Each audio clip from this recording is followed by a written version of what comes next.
I've got a plan here, and it's a bit of an ambitious one, and this might be a disaster. I don't know if this is going to work or not, but bear with me here. So, I get asked quite often to explain more about kind of the thought process moment to moment of like Street Fighter. Why I make certain decisions, or why like a player should do something or shouldn't do something.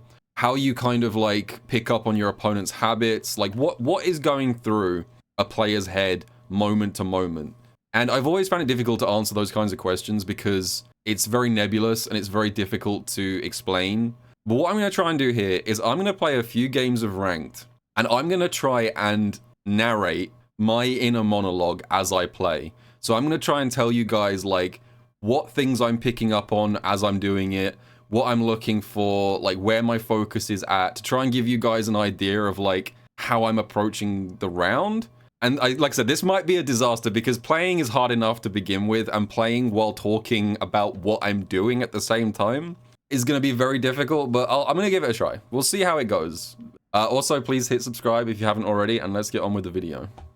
So I guess I should start by saying that I do actually look at your MR, right? MR is not like a value judgment on your character, but I do look at your MR. And so, for example, this DJ has high MR, and that's automatically like shaping my decision making here. I'm probably going to assume this DJ is pretty good, and we're going to start off just going for a safe pressure string here into... I'm going to end this with medium whip into a meaty throw because it's fairly low risk.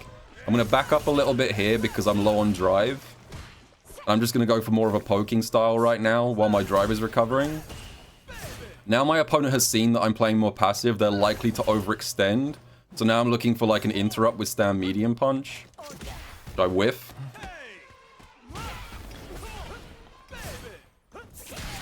Now I'm going to go back in again because my drive's recovered. I dropped the combo because I'm yapping too much. I get cornered. I'm actually going to wake up level 1 here. I want to set a precedent that I'm a lunatic. I like the idea of waking up with super on the very first knockdown of the round because it gets in your opponent's head like, wow, this guy won't even take one defensive situation. And he messed up his, I don't even know what that was. Empty jump parry, but yeah. We take those. Okay, so I'm going to play a little bit slow initially. Look for an opening and then go for like a burst about here. Nice check. I'm going to wake up forward jump the next time this guy overextends. Because now he's sort of like confused about what I'm doing. That's fine, we get out of the corner regardless. We can follow this in, but we've got to be careful about EX Fireball, which he tried to do there, but messed it up.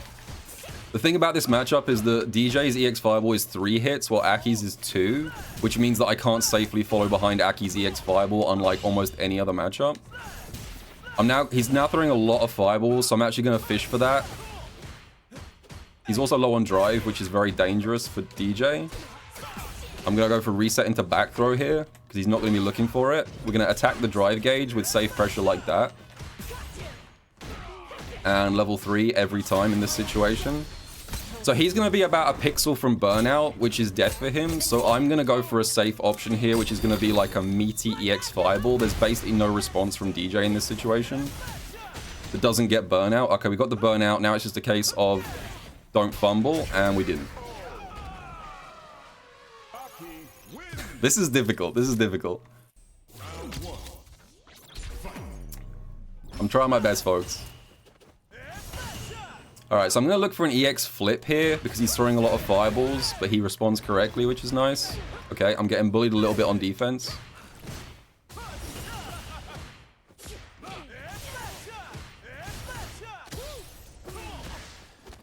Okay, we've got the corner switch, which is nice. We go for a meaty, and then we go for a frame steal. He woke up back throw, though. That's bad. I'm going to go for... What am I going to... I don't even know what I'm going to go for. I've run out of options. I'm going to get Aki buffed because heavy whip doesn't work properly. Okay. He's doing a lot of delayed buttons in the corner. He's not going for meaties. He's like delaying his buttons to catch me delay teching, which means that I can actually wake up jab now reasonably confidently.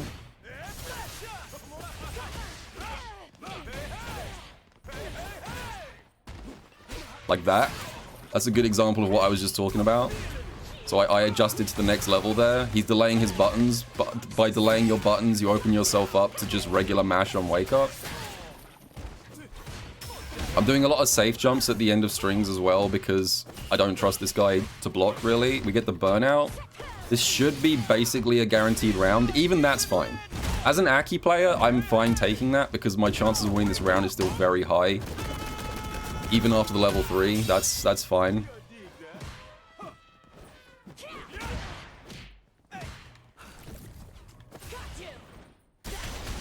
Oh, it was a lock. Okay, I've just lost. I've just lost instantly. Yeah. Alright. That went from instant win to instant loss because it was a lockout on the fireball, but I had the right idea.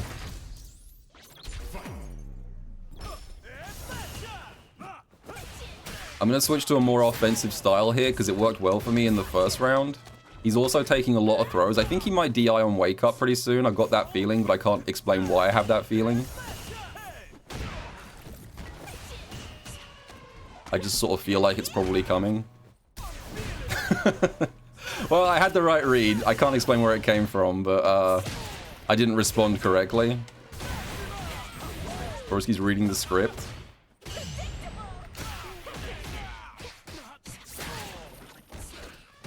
Okay, we're attacking the drive gauge here. That's fine. And again, this should be checkmate if I don't fumble this too badly. He's going to pressure me because he doesn't want to block anything right now.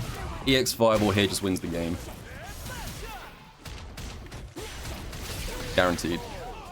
Cool. A lot of players, when they put themselves in a bad spot in burnout, they will become hyper aggressive because they know that if they block anything, they're going to get put into a burnout loop. So I actually start waking up with level 1 quite often in situations like that because they're so desperate not to get put in a burnout loop. Okay, he's going to level 2 here, which is going to burn me out, but that's not... This round's probably forfeit, but he spent a lot of super to do it. I'm not going to DI counter if I get the chance.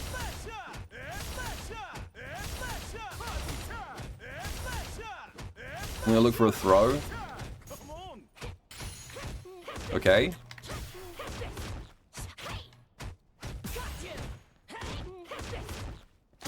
Nice tech. Okay, he was really clutch on defense there. I knew I had to go for a throw reset in that burnout string. He found the one gap where I went for it, which is nice. Okay, we get a big opening here. I'm going to go for a safe jump. And then probably bait DI afterwards. Oh, huge. And that is the game. He tried to rush it. That's a classic example of he was starting to get frustrated that I was stuck at low health for a while. Like, I had 5% health for like 25 seconds straight there, and I could feel that he was starting to get a little bit uncomfortable at the prospect of a comeback. So he tried to force the issue, and I just did safe jump into shimmy and got the round. Alright, so as usual, I'm pre-scouting your MR to give me an idea of what you're doing. Okay, so reasonably high again with jury. The reason that I do this, by the way, is because if your MR is lower, I'm generally gonna make the assumption that your defensive choices are gonna be a bit less solid, and you're more likely to get opened up by gimmicks. So that's what I'm kind of looking out for with the MR pre-screening. It's not a guarantee, you know, some people don't make those mistakes with low or high MR. But I do kind of put you through a screening process. Anyway, there's not much to say about what's happening so far. He's mostly just walking into stuff. This is quite impatient looking jury. We just back up and let this guy come to us now. I'm expecting probably a jump or a dive kick in the next few seconds because he hasn't got in once yet. Okay, get a random DI, but that's fine. We can take 10 of those.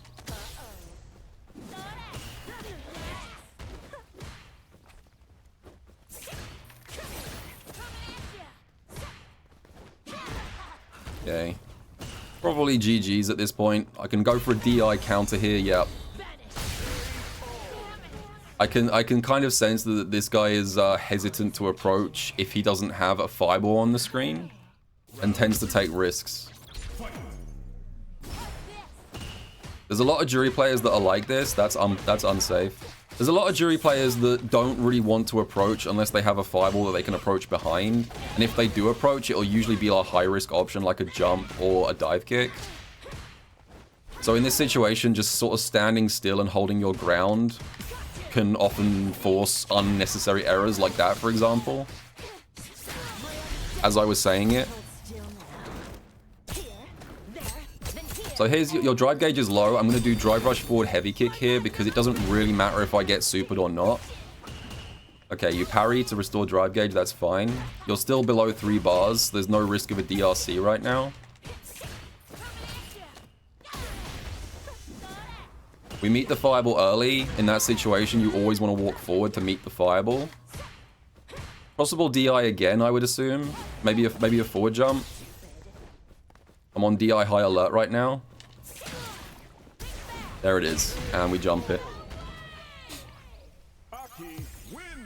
Sometimes the corner can be your opponent's worst enemy. Sometimes people just cannot resist the urge to try and force the issue once they've got you in the corner.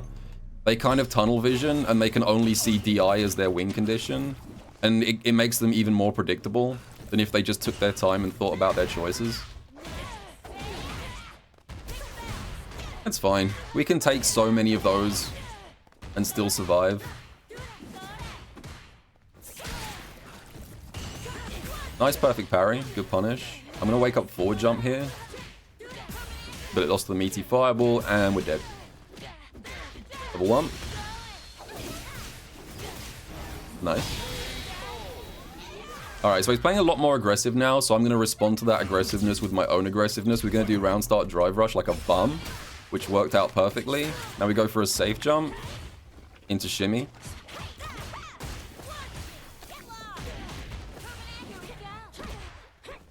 I can feel that the vibes that I'm getting from my opponent right now is that he really wants to get one opening and then just kind of smother me from there. So I want to make him feel frustrated that he can't get that one hit that he needs to get the party started. I'm going to play quite defensively for a moment. We parry the overhead, that's fine.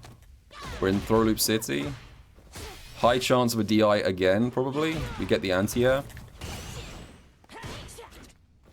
He's below 1 bar of drive now, so he's probably going to start making erratic decisions. Unfortunately, I dropped my combo. But we're still probably okay. As long as I can maintain his drive fairly low, we're fine. And that's it. That's an example of like forcing your opponent's drive to stay at a threshold. So I was making a big effort throughout that round to keep my opponent at about 2 bars of drive. So he never felt like he could really take any risks in neutral.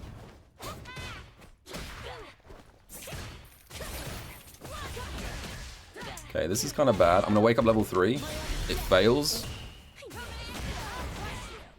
We've got one more chance here.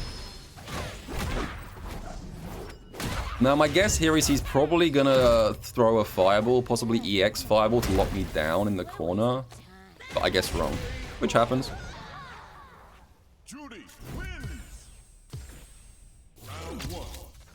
Alright, game number 3. I'm on high alert for drive rush right now. Because he's tried jumping a lot of times and it's not been working. So I think he's going to probably switch to drive rush. There it is, but unfortunately Jury's is 5 frames. Capcom, please nerf. Gonna go for a meaty throw here. And we're going to steal a turn here with drive rush forward heavy kick into a command grab. Because I haven't gone for a command grab all set. We're going to keep up the pressure in the corner. And I think he's probably getting annoyed now because he's low on drive and low on health. So he's probably going to make some weird decisions. So I'm just going to go for relatively safe drive gauge attacks like this. He gets the perfect parry, which is nice. Fortunately, that's punishable again. And I reset into command grab. One thing you need to be aware of is that a lot of Jury players push their luck on the Fuha store.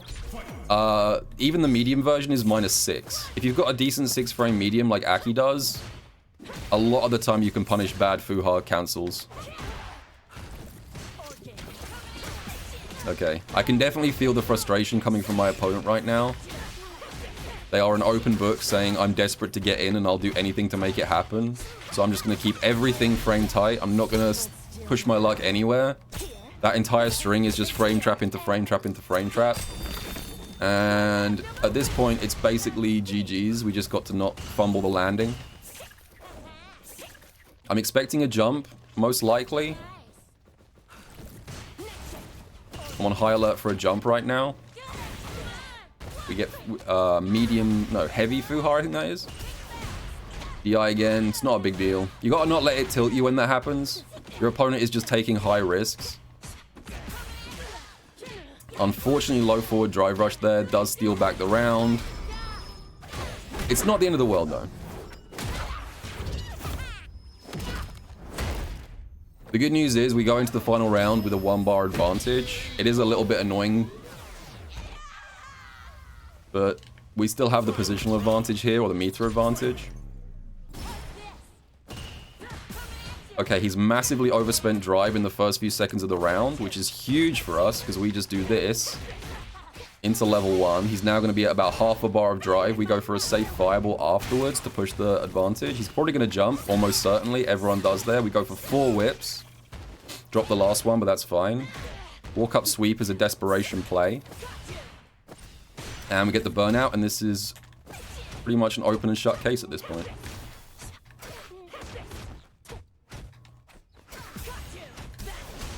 And that should, question mark, be GG's.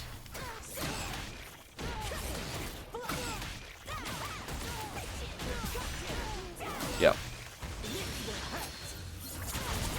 Nice. Huge for us. You guys are playing too, okay? You guys are playing too. It's a team effort. This is really tiring, by the way. Like, this is taking like 10 times the focus of like an average match. This is taking a huge amount of my mental stack. Okay, we see Mai on the loading screen, which puts us into a depressive state instantly. It's ISDD. Now, ISDD generally is a very aggressive player, and he likes to also use a lot of EX Fan, so I'm going to back up and respond to EX Fan with my own EX Fireball if I see it. That's also a good opportunity to interrupt with Stand Medium Punch. He doesn't throw that much. That's one of the sort of reads that I have on ISDD, is he tends to like going for frame traps more than throws. So we attack the drive gauge here, although ours is quite low as well. We go for a safe jump. He's likely to panic at this point and do like a jump. Okay, he got the hit with low forward drive rush, but that's fine because he got the burnout for it. Got to be very careful about the level 1 here. Unfortunately, there it comes out. We're still fine, though, because we do that. Bait the dive kick.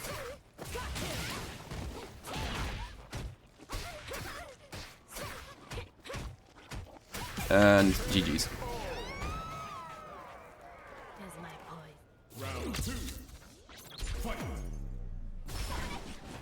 I could have got a cool conversion off the jump medium punch, but I kind of fumbled it. I was a bit too tunnel visioned on the burnout pressure. Okay, we push the advantage here. Anytime your fireball goes through Mai's fan, you get a free drive rush behind it like that. We safe jump here. Didn't respond to DI correctly, but that's fine. We got a huge drive gauge advantage. Slide out. I'm going to look for crouch heavy kick level 2 here, like that. Which now, once again, gives us a huge advantage. He might start panicking and doing odd things now. And we get the drive rush.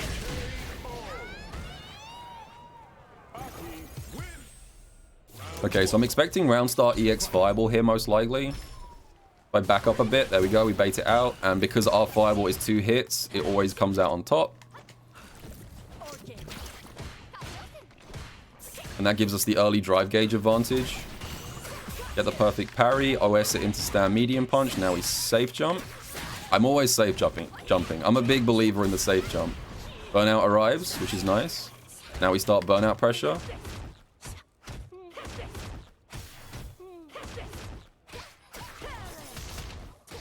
And that's GG's.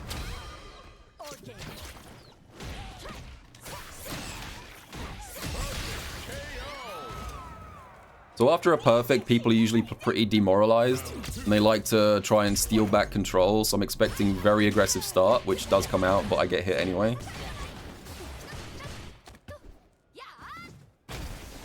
This is fine. He spent 4 bars of drive to do 20% damage, 25, which I can definitely take that trade. We look for the anti-air again.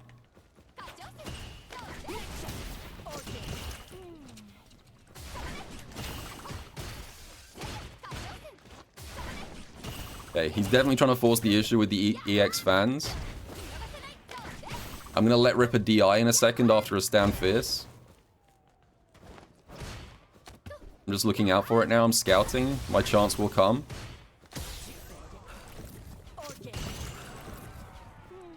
We still have a good drive position. I could switch over to an offensive position here.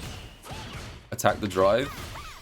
Crouch heavy kick into CA puts you in burnout from here, but it's a little bit scary because you have 3 bars. He's forced to spend level 2. That's a dub.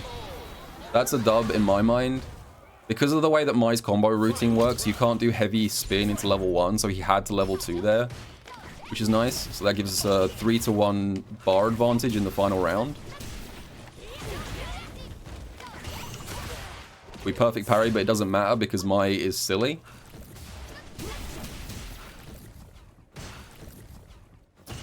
Okay, he's now below a threshold where he can safely EX fan, so we can now push the drive attack.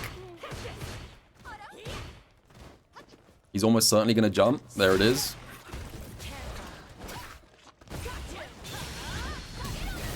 That hit me from behind, even though it would have been sick. I'm upset about that. Okay. The level 1 fan is kind of bodying me right now. Have to jump out the corner, but the cross cut. Okay, this is a really good position. The only thing is he has level 1 here, but my thinking is he's going to be so focused on not getting opened up by a burnout string. If I do a really quick DI, I might be able to slip it in, something like this. And it works out perfectly. Cool. There you go, folks. This is exhausting. It's really hard to do, but I thought this might be useful. So this gives you some sort of idea of kind of the thoughts that are going through my head while I'm playing games. Let me know if that was useful or if it was just gibberish. I don't even know what I was saying half the time. Let me know down in the comments, and I will see you guys all in the next video.